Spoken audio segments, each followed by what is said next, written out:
L'augmentation exponentielle des personnes atteintes du coronavirus crée la psychose au sein de la population. Pour venir à bout de ce climat, un psychothérapeute nous invite à nous concentrer sur notre personne. Comment? La réponse dans ce reportage de Sheila Mebale et Adeline Abomondo.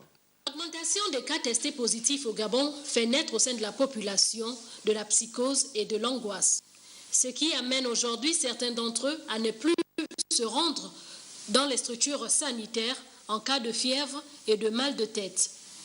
Pour d'autres, le respect des mesures barrières devient une obsession. Il est question ici de les rassurer. C'est déjà de prendre conscience de leur corps et de bien distinguer les deux phases de la situation.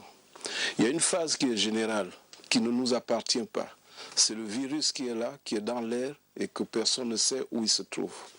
Il y a cette phase qui est accouplée à celle de la décision des autorités sanitaires qui gèrent la situation de manière générale. Il y a la deuxième phase. Cette deuxième phase, elle nous appartient. Celle qui nous appartient, c'est de ne pas se stresser. Le virus ne m'a pas atteint. De quoi aurais-je peur? Je continue à prendre soin de moi, à respecter les gestes barrières, à me confiner chez moi, si tel est que c'est la solution. Même si nous ne vivons pas un confinement total, le coronavirus a modifié le quotidien de nombreux Gabonais. Que deviendra notre vie après cette pandémie?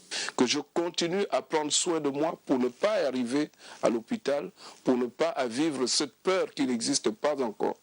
Voilà ce que je peux conseiller aux téléspectateurs, de prendre soin de soi, de vivre dans le confinement et que 15 jours, 25 jours de confinement ou 45 jours de confinement, ce n'est pas 10 ans de vie, ce n'est pas 50 ans de vie. Mais une heure de non-respect des gestes barrières peut vous amener à quoi? À ne plus vivre. Est-ce que c'est le choix qu'on veut faire? Ne sachant pas ce que nous réserve l'avenir, la peur généralisée a pris le dessus sur certains habitants, mais c'est en respectant les mesures barrières dans notre pays que le nombre de cas positifs va diminuer et que nous vaincrons la Covid-19.